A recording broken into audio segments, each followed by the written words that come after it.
Hi, hello. I'm doing a quick, oh, sorry, wrong screen. A quick stream called Hacking the Fix. I haven't done a Hacking the Fifth um, stream for quite some time, so bear with me. Why am I making this stream? Well, because, let me check something real quick here. Sorry, it didn't activate the one thing that I had to activate. Yep, sorry about that. This is Hacking the Fifth, and we are going to do a little bit of a hack from the Pathfinder Keymaker game and walk around those rules and put them in Dungeons and Dragons. So we're gonna brainstorm about that, um, and do the thing. Okay, so hopefully that's a thing. First of all, I've been having a great time playing Pathfinder Keymaker. I'm not really a fan of Pathfinder because I basically, when 3.5 dropped, I was playing a lot of third edition back in the day, and it wasn't my first edition of Dungeons and Dragons, but it was the edition that I really ramped into. Right, I really got into it. Bought a lot of magazines. I really got into the whole thing, especially that I was running a lot of games myself. But I found it to be way too complicated for what it needed to be. I didn't enjoy it. So, like, okay, fine. Then fourth edition came along, and I moved to that, and then fifth edition, and I'm very comfortable in fifth edition. The only thing I'm not really comfortable with fifth edition is the emphasis on the Forgotten Realms. Now everything is Forgotten Realms, kind of like back in third edition, everything was Greyhawk. Uh, it seems that they're opening up the world, so we're gonna do that. But right now, there's a particular rule set. I don't know if it's in the original Pathfinder game set or not, but it is in the video game, and that's a camping rule, right? So camping rules, camping rest rules for 50. There's three things, well, a couple of things that the game demands you do every time you camp. And you have it's and if you play Torchbearer, it's similar. You have to do things where you have order, marching order and stuff like that. That's another game I really have to read and get. So let's do a bulleted. It doesn't seem to have. Well, we're gonna do this. Let's do simple bullets. I wanted to do named, but bullets. Oh, there it is. Sorry. There we are. So there are a couple of things that you do when you camp. And there's a difference between camp, and this is going to be camping outdoors versus camping indoors, right? Also, and this goes all the way back to discussions that Adam and Steven had over hacking 5th edition for the West Marches game. They did something very similar back in the day. And I'm probably going to try to put the links to those videos later on the Discord. The thing that happened was that, okay, let's start with this. Let's start with inspiration. Let's start with the rule of inspiration, because the cool thing about the camping mechanic in Pathfinder is that it gives you a series of buffs. And I thought, you know what? In 5th edition, everybody seems to struggle with inspiration. And I think one of the things that Steven was talking about, that's Adam Coburn. Sorry, Steven, I forgot your last name. I really apologize. And I don't want to switch in screens either. So we're gonna stick with this one. And it's like they were brainstorming rules for using inspiration different when one of the things that was about doing it during rest periods during camping, right? And I said, well, what if I can give very similar situation? I can give inspiration points, depending on what the characters do while they're camping, while they're resting, right? To set up a camp in the wilderness. And I said, and then I look back at what Pathfinder does. Like, well, Pathfinder already gives you a couple of ideas, so we don't have to do that. You can use inspiration. You can also use this particular rule, and I'm gonna talk to you. It's a hero points. It's on the Dungeons and Dragons 5th edition DMG page 264. And I'm going to read it to you. So you can use camping, and if the camping goes successfully, you can give hero points. Hero points work well in epic fantasy and mythic campaigns in which the characters are meant to be more like superheroes than the average adventurer is. With this option, a character starts with 5 hero points as first level. Each time the character gains a level, he or she loses any unspent hero points and gets a new total equals 5 plus half the character level. That seems to be a lot. I would go down to say 1 to 3, no more than 3, and I would do it per day, right? They would say refreshes every long rest, so it's tied to the camping, right? But I would keep what they do is a player can spend hero points when he or she makes an attack roll, an ability check, or a saving throw. The player can spend the hero points after the roll is made, but before any of the results are applied. Spending the hero points allows the player to roll a d6 and add that to the d20, possibly turning a failure into a success. A player can spend 1 hero point per roll. You can make it also. You can also break the inspiration rule where you can have more than 1 inspiration point. I mean, it's a huge advantage because you're rolling 2 die, and our average that gives you a +5 per roll. This is an average of what 3.5 out of 6. So it depends. You can do both. And each whenever a character fails the death saving throw, player can spend 1 hero point to turn the failure into success. Okay. So let's go to the rolls that you have to do in the camping rules. Let's make sure that we have this. Okay. There are 3 things that you do. You hunt. You do camouflage.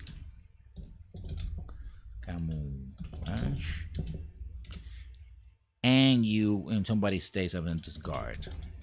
With a 4th role being character bonus. Character special bonus. Which, if you have usually the party of starting in 3rd edition, the overall number of the party was reduced from about 5 to 6 to about 4. So every one character can do one thing: camouflage, guard, and character special bonus. Actually, no. There's a 5th. After camouflage, there's dinner. There's cooking, then guard, then special bonus. Hunting is pretty straightforward. A character goes out and hunts, and they take as many rations as possible. The game caps it using the survival skill. A character hunts for food near the camping site. Literally camping. Camping sites. I like the fact, Rangers in 5th edition, I think around level 2 or level 3. In fact, I'm just going to check here and make sure that, let us open the player handbook. Let's see what the player handbook has to say about Rangers. Rangers, if they have the right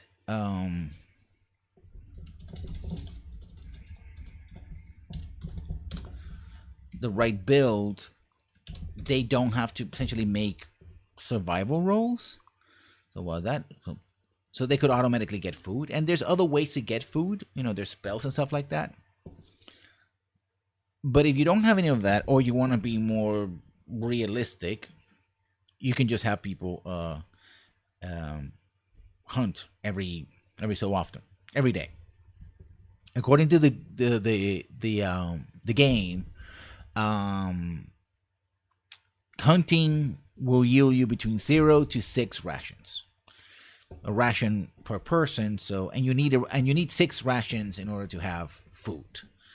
That'll be entirely up to you if you want to do that or not. Camouflage is very simple. Prevents enemies, I won't say animals, at beast. Let's say beast because beast is more and enemies from finding your campsite. Roll a stealth opposed stealth rolls. I.e., that's very simple. Whoever does the camouflage, you should have high stealth. They arrange the camp so it makes it harder to they stamp out they make sure that the fire is stamped out and has no embers. Make walks around the camp to make sure that they are erase any traces. There's some spells that can happen. Again, ranger will be very good at this.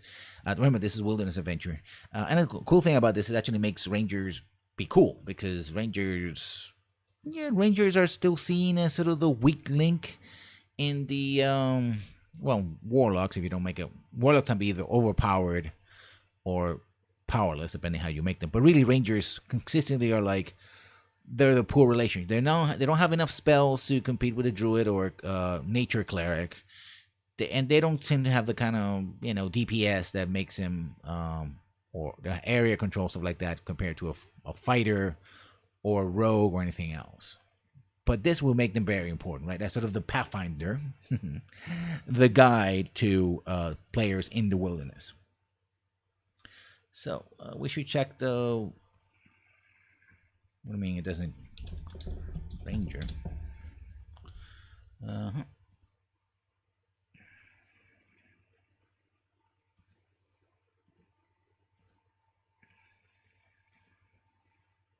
Ranger.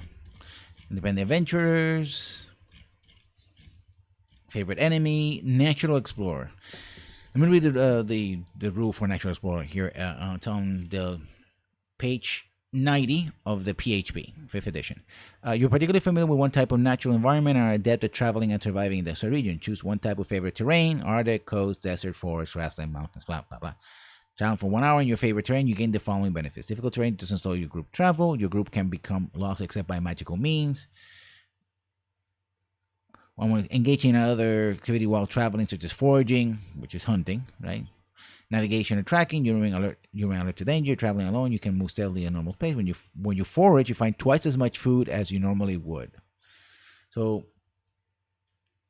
say if you say that hunting, as they call it here, let's call it foraging, because let's call it foraging. It's not simply a matter of hunting. It could be berries and stuff like that. Foraging, to keeping with the language of 5th edition. Instead of, say, a ranger could do twice as much, right? Cooking, a character with a mess kit or survival skill can cook dinner for the party. And we'll get to back in a moment, but that's where it gets interesting. This is where it starts really getting interesting, right? Opposed stealth rolls, right? So if, and this goes into encounters, right? Let's talk a little bit about encounters for a second. I think a lot of people, when they talk about encounters, especially the encounters in wilderness or any random encounters, they think combat. And in many GMs, especially the old-fashioned us versus them type of GM, they kind of think their job is to not necessarily kill the players, is to defeat them. Now, that's how you guys want to play in your table. That's perfectly fine. But often what happens is that, especially when you're resting, that's when you're most vulnerable. Characters don't have their armor on. They're, of course, asleep, so it's much easier to capture them or kill them outright. Because they're vulnerable, enemies have advantage against them, etc. And also, the reason why you're resting is to both avoid fatigue condition, which both Pathfinder and 5th edition have a fatigue condition, although it works a little bit different. And I think Pathfinder has fatigue and exhausted, and 5th edition has levels of fatigue, still applicable, right? Especially in overland travel. Also to recover from them. And you're recovering from stuff that, goes away with a short or with a long rest, right? You're recovering spells because you used them. So you're extremely vulnerable. This, if you're using these rules, I suggest to rethink random encounters. Expand your imagination when it comes to random encounters. It shouldn't always be bad monster enemies surround you and attack you and capture you or kill you outright, or that's their intent, right? It could be more than that. It could be a friendly encounter, right? It could be a neutral encounter. And if you're using these rules, for example, the camouflage rule, it's like, oh, we're camouflaged. You could have a very tense situation where you have the characters that are doing they're on guard, right? They're watching. They're doing the watch. Let's call it watch. It says guard, but it's on watch. Watch. That's the actual terminology, and it's in 5th edition. They're on watch. Maybe they're on watch because. And by the way, this also raises like, oh, people have to do one watch and second watch and third watch. It is assumed that because people are foraging and cooking and doing camouflage, at least I would say the first 1 to 4 hours of the 8-hour rest, so like half the 8 hours needed for a long rest, are spent preparing for the rest. People are resting, they're not doing heavy work. Some people are lying back, so if somebody's cooking, somebody else is going to do the watch later. That's when they take a nap or something. Because resting in 5th edition doesn't require you to be asleep for 8 hours straight all the time. Of course, if you do too many watches, a DM can go like, listen, you really haven't gotten your sleep. That can wear down on you and even, have to make you saving throws for fatigue and stuff like that. But that should take a while. I can easily see the situation where if you use these rules and you roll high enough camouflage and say you roll enemies, you have a list of animals, a list of enemies, a list of neutral, hostile animals like beasts and stuff like that going to attack them because they're hungry. Predators, really. Or territorial creatures. You have something that's neutral, something like that, and then friendlies. Let's say that it falls on the first two categories. The people at watch, say you have your dwarf and an elf, right? Because they both can see at night. And it's a group of orcs. So the dwarf, the elf, and the orcs all have low light vision, right? They have the ability to see in the dark. But unless there is a sufficiently bright source of light, when they're doing according to the play handbook rules, whenever you do a search in that situation, and I'm gonna read you the rule, sight, I believe it's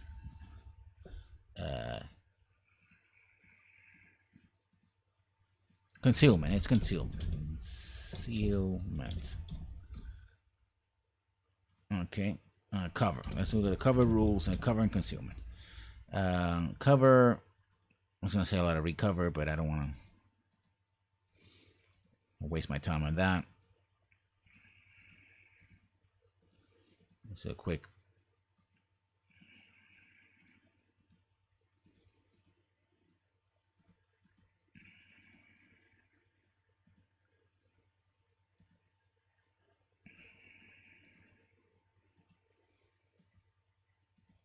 Okay. Hiding. How do you make it to say stealth check? You're hiding your entire camp, right? And you're using the rule, right? You're using the rule.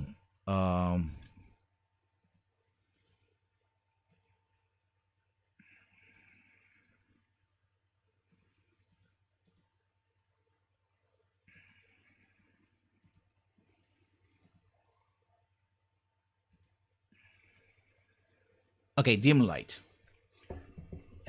Dim light, also called shadows, create a light obscured area. An area of dim light is usually a boundary between source of bright light, such as torch, and surrounding the soft light of twilight. Twilight and dawn also counts as dim light. A particularly brilliant full moon might bathe the line in dim light. Dark vision. Many creatures in the world of D&D, especially those that dwell on the ground, have dark vision. Within specific range, a creature with dark vision can see darkness as a reductive word dim light. So areas of darkness are only light obscure as far as the creature is concerned. However, the creature can discern color in darkness, only shades of gray. Now let's look at lightly obscured. I believe it's dim light.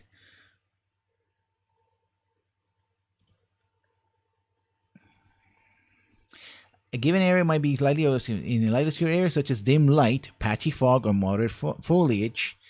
Creatures have disadvantage on wisdom perception checks that rely on sight. So, if you are camouflaged, that means the enemy has to search for you. They would have to make a deliberate search. This is not simply, well, it could be passive perception as well.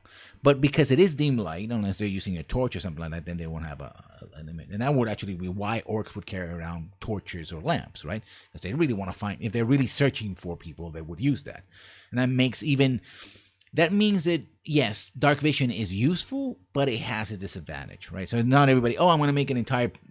what happens usually is that everybody makes a party of character classes and races or classes that gives them essentially dark vision. It's like, we don't have to light anything. We don't have to use light spells because we can all see. It's like, yeah, but if you're searching for someone, that's the thing. If everybody's using dark vision, then by that rule, because you have disadvantage, you have to roll.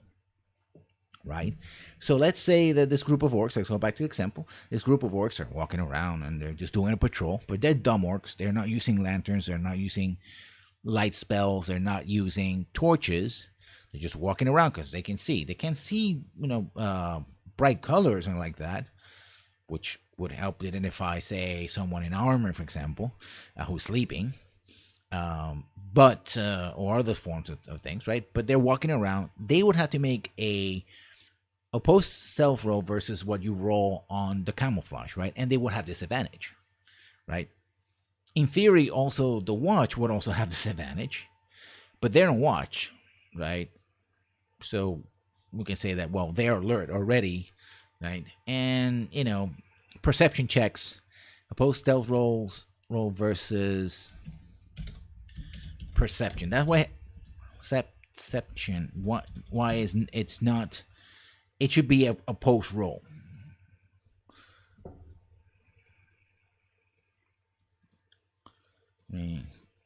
Stealth because of the disadvantage. Unless you want to say that if you use passive perception and you use a rule that advantage gives you basically a +5, and you can say, okay, their passive perception -5. But I like to roll die anyway, so it's easier to roll die. They might still make it, right? If you use that rule, then +5 plus -5 -5. I said menos, which is minus in Spanish. You're gonna guarantee they're never gonna see you, right? But I can see. Okay, let's go. The dwarf and the elf. The elf, let's say it's your ranger rogue because he's extra special, and he can see in the dark, right? And the dwarf can see in the dark, but the dwarf is a war cleric or thunder cleric, and heavy armor, right? So they're doing a watch and they're talking. All of a sudden they hear something in darkness, right? They make the rolls. They hear something. Their camouflage. Remember, their advantage is on whoever made the camouflage for the night. They have that advantage. The orcs miss the roll against them, but they're still there and they're still hearing them. And in fact, it could be a situation where both sides, where the watch, the characters in watch can't see but can hear. A la Advanced Dungeons First Edition, where you had to both see and hear a target, right? That's why there was a moving, there was moving silently and hiding in shadows, right? And they can hear something, but they too have disadvantage, so they don't know what it is, or maybe they can. They make the roll. There's two people. You can, for example, have the dwarf assist the elf and cancel out, the penalty. They know that there are orcs out there. Maybe they hear, orcish voices and orcish words. And the dwarf probably wants to kill the orcs, but he knows that if he breaks from cover from the camp, he's going to lose the bonus, right? Right? In camp, as long as he's not moving, right, he has the advantage of camouflage. The moment he breaks from cover, he's on his own, and he's probably has dexterity 9 and a full plate armor and whatever, so he's not very stealthy. The elf can say, well, I'm a ranger and a rogue. I have awesome advantage on my stealth, and I'm also good with a bow. And dark vision does allow me to make normal attacks. I don't have penalties on attacks, and I have the advantage that I'm coming from a cloaked position, in a way, stealth position, a camouflage position. I can move around and start sniping these guys. Oh, but what happens if I don't snipe? If I snipe, attack a guy and don't kill him, and they watch. Now I'm out there, I'm outside of the camp, everybody else is asleep, right? I gotta deal with it. Do I quietly wake up everybody and hopefully they don't break camouflage? Oh, right? Camouflage doesn't make you invisible, by the way, unless you're using an invisibility spell of some sort, right? And I can see also you modify existing spells to do this, right? So that's a thing. You have the watch, of course. Characters. One or more characters on watch. Watch for enemies. For attack. Let's say for attack. It doesn't mean attack. For let's say attack. Intrusion.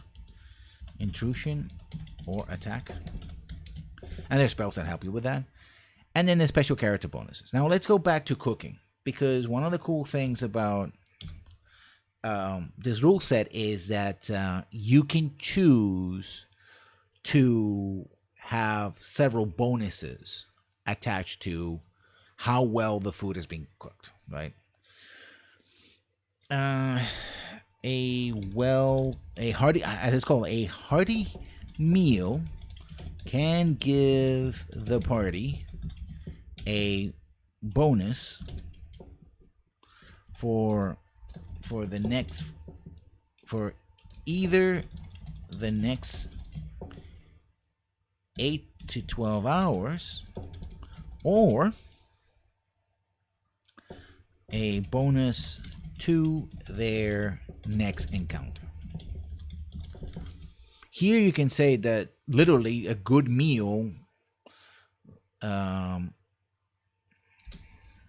bonus can be in the form of a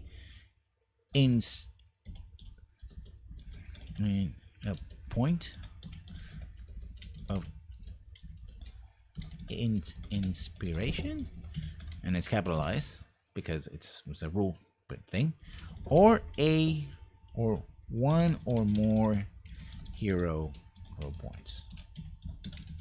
See DMG page. Let's see what the page is. I think I have it open. Let me check quickly. Page 264. I always put pages on so people know. 264. Inspiration. PHP page.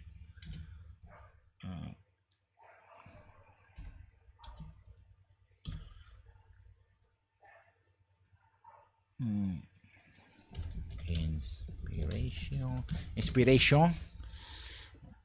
Was an action. Inspiration.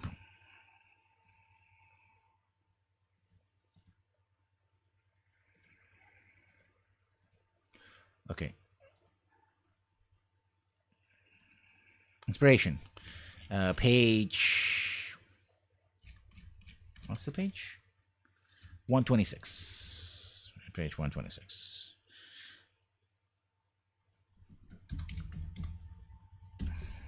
I always put the page on so that any of the document people can really go there. The watch, of course, and then character special bonus. And this is another thing that's pretty cool. You can, if you want to, and in the game you can choose different characters, and especially if you have more than one character, you can give a character can engage in a task. Engage in a task that gives them and or the party a bonus, a minor bonus for the next 8 to 12 hours, or when they conduct another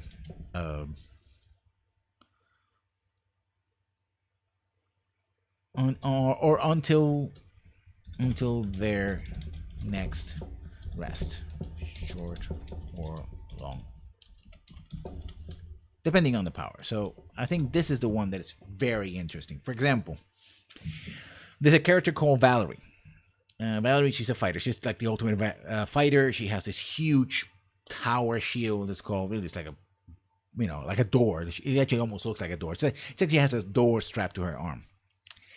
When she does her special ability, she gains a +1 to her armor class for the next 12 hours, right?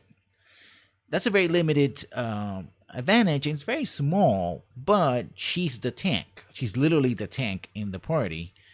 And that means that extra armor class, never underestimate the power of the lowly +1. That extra point can mean the difference between victory and defeat. And that can be, for example, say, oh, the way she gets that because base the bonus, create a bonus. Okay, first of all, consult with your players. Have them suggest minor but significant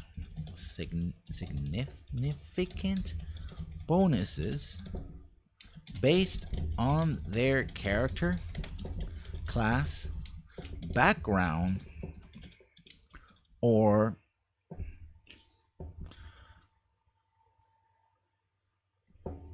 character or player character PC. Let's go PC characteristic. Player characteristics. So that just become characteristics, right? This is something that PC's characteristics, right? Like that +1 from Valerie. She's the fighter. I believe. Let's say you have a bard. Let's look at bards. Let's just look at bard for a second. The lowly bard. And let's see what a bard could do. If it's a bard, for example, bards have bardic inspiration, right? What if, for example, a bard could sing to the party and give them party inspiration? Well, let's say, example, the bard can spend 1 or more hours reciting poetry, cracking jokes,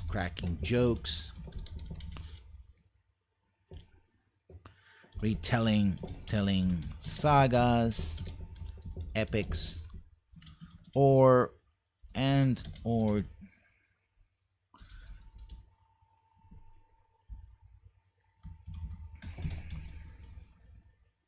epics.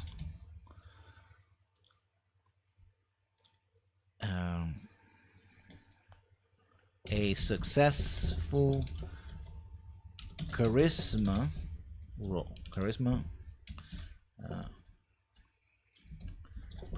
performance roll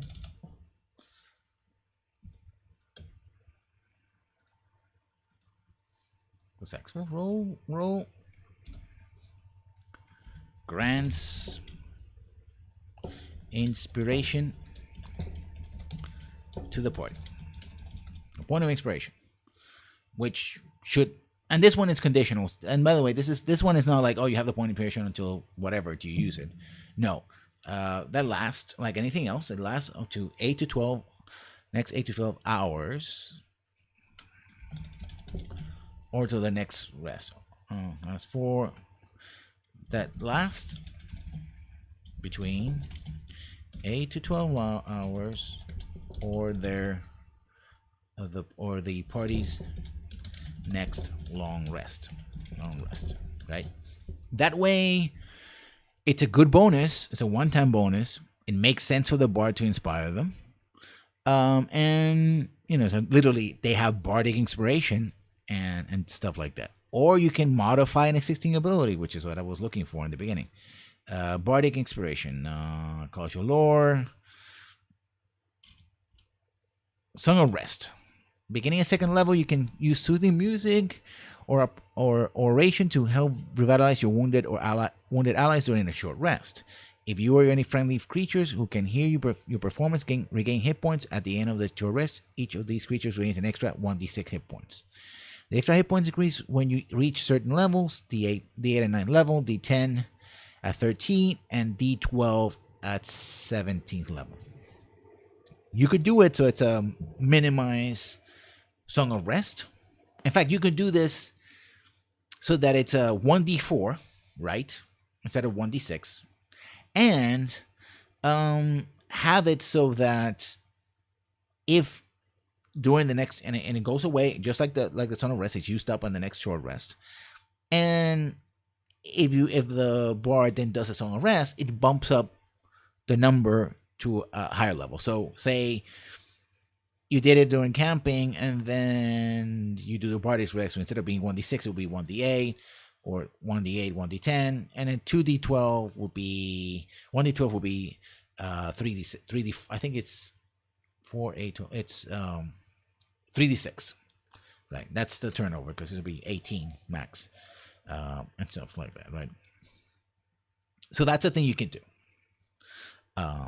I mean, you can experiment with this. A cleric, for example, could give one or more characters or themselves the equivalent of an aid spell. Let's look at the aid spell.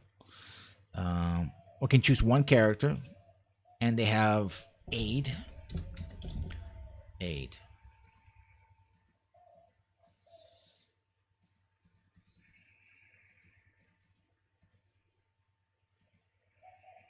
Let's go to spells.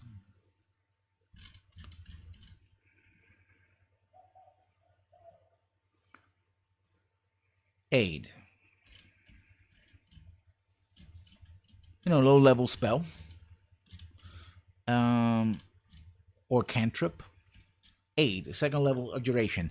Your spell boosters your allies with toughness and resolve. Choose one or three up to 3 creatures within range. Each target hit points, maximum current hit points increased by 5 for the duration.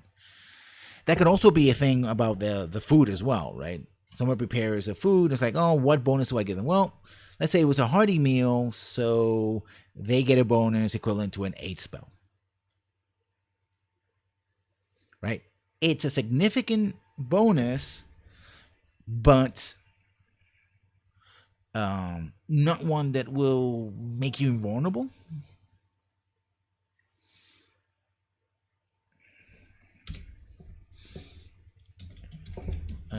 Hearty meal, let's call it hearty meal. Let's call it hearty meal with capital letters, so capitalize these because it's a rule, right? A hearty meal could grant the equivalent of an aid spell to the party. Remember, these are temporary hit points, so in the first encounter they get, they're going to lose them. But again, it feels like it's tied to aid spell. Let's look at the again page PHB page. What's the page? 217, I believe it is.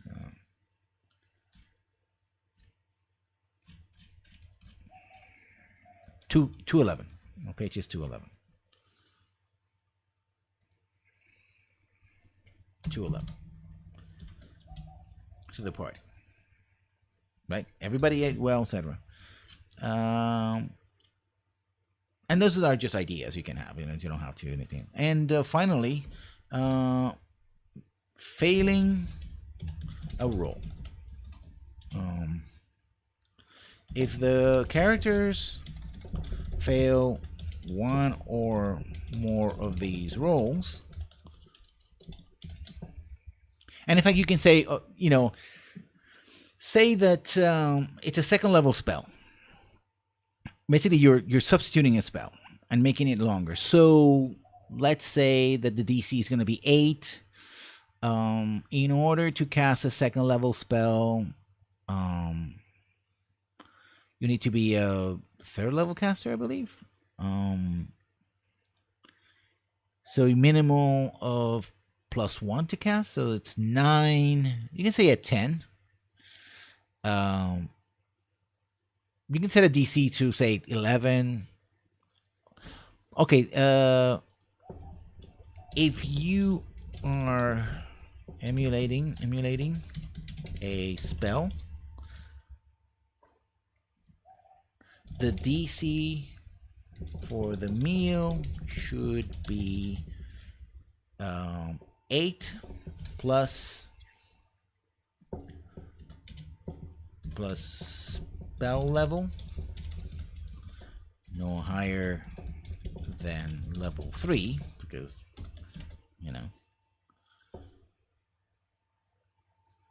actually it should be 9.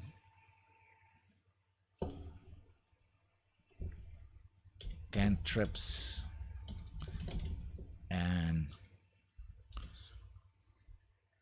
actually no higher than level 3, so you don't get a huge bonus, right? And it should be the entire party. Plus, and it doesn't require, and because it's hearty meal doesn't require concentration. Let's say 8 requires concentration. 8. No, it's 8 hours. Well, actually, 8 is 8 hours. So yeah, that's a good spell. It lasts 8 hours. So yeah, that's a good example. I love it. +1 per party per PC beyond the first. So it's a party of 4, and 8 is a second level spell. So it's 8 plus 2, it's 10, plus 3 is 10. Because you want to make sure that everybody likes the meal, right? So you're cooking for yourself, you know what you like, but you have to make it so it's a hearty meal, a good meal for everybody.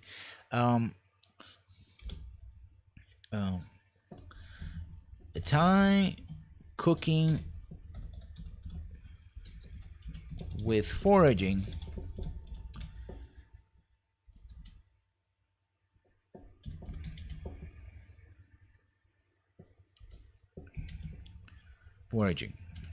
if the character that forages, that does the foraging,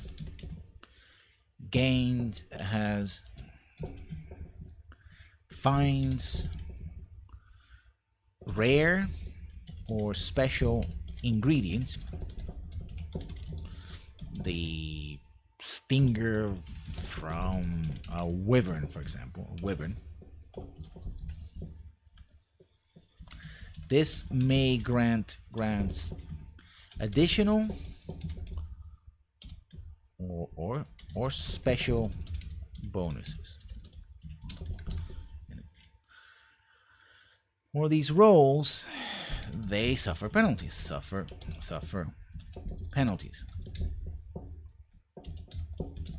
Such as a 1 on a camouflage roll guarantees that enemies will find the camp.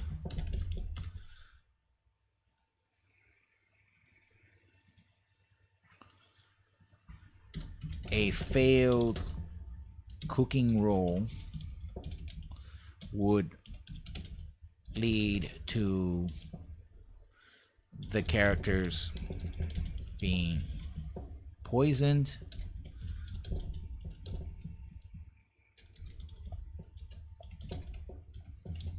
or fatigue.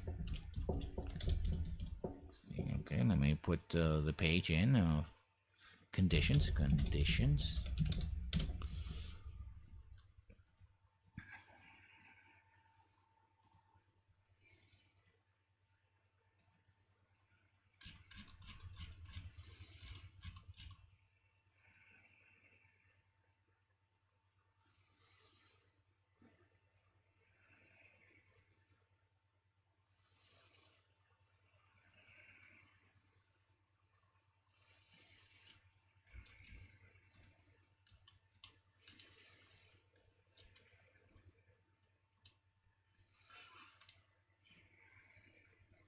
Incapacitated, charmed, deafened, frightened, grapple, incapacitated, invisible, paralyzed, exhaustion. Exhaustion is on page 291. Or exhausted, not fatigue, exhausted. Or exhaust. Yeah, that's, wow, that's exhausted. It's poison in his own page, so this is PHB page. What's the page? What's the page? What's the page? Yeah, I said 291. Page 291. Or poisoned. And that is page 292.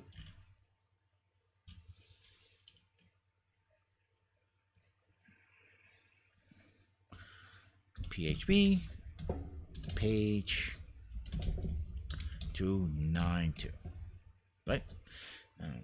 Again, fit the particulars of the failures to what you think might happen. Some of them are pretty obvious, some of them are not. I'm after all, you're giving them, again, minor yet significant bonuses. You're giving points. You might be giving hero points. You might be giving, points of inspiration, which, that second die can be pretty powerful. I mean, the difference between victory and defeat, right? You could prepare this way to have the characters have an antitoxin, right? And it doesn't last too long, right? Any short or long rest will limit, so they have to do it again. And I would say that also the key to the bonuses should be that they're varied, right? So that every character have a chance to give this bonus, right? So you don't always end up with the same thing, right? Based on what the characters can do, their abilities, etc. And yeah, I think that this would be a pretty cool. Let's save this.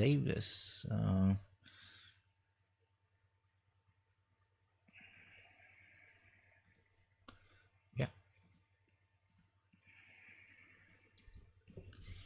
Camping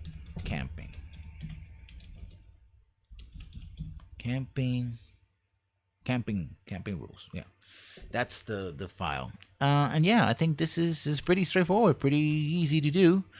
I could give them many more examples. I say no higher than level 3. So again, your characters, we're gonna cook. It also will require you to keep rations.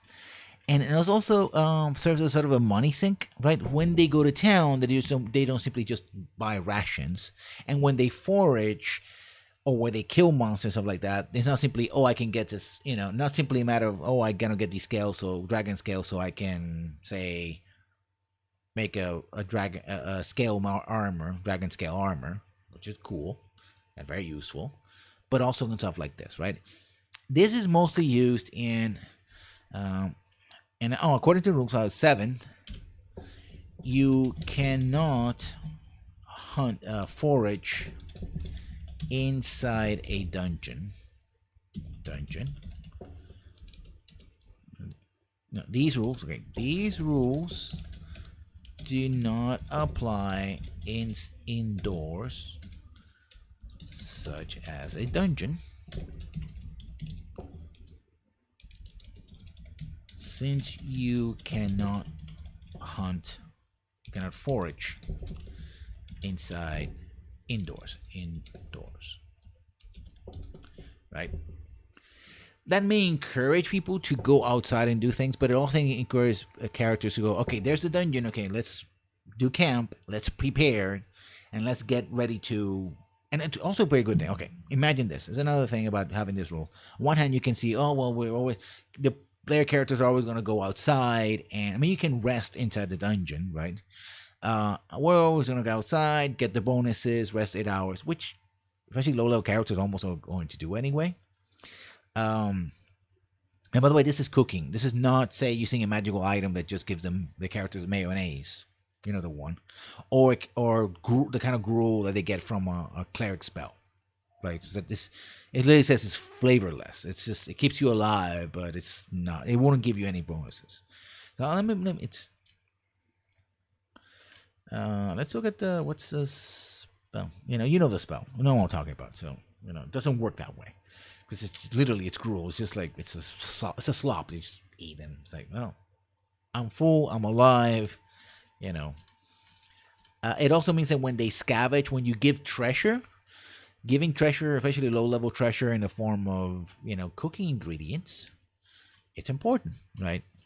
So I think this is all there's to it, really. Unless anybody has any ideas or wanna share, this is the stream, right? And this is gonna be it. If you wanna follow my this comes from the Pathfinder Kingmaker game, particularly the CRPG, not the original module or adventure path. If you want to follow me, then I'm doing the second playthrough. You guys stopped the first playthrough because I was going sideways, and I started the second playthrough Monday to Friday at 8 o'clock in the morning Eastern, U.S. Eastern, and 2 o'clock in the afternoon. So by about 2 hours each, 2 to 3 hours per session. If you want to support the channel, you want to see more of these hacks, I'm also going to post this on the also with the link to the document in my YouTube channel, Lessons Learned, and that's it. And I'm going to put this also in the Discord as well, link to this as well in the Discord. So if you want to share it, you want to see it, and have ideas, if I want to do a follow-up to this, you want to add your own stuff, I'm going to put the game, the rules,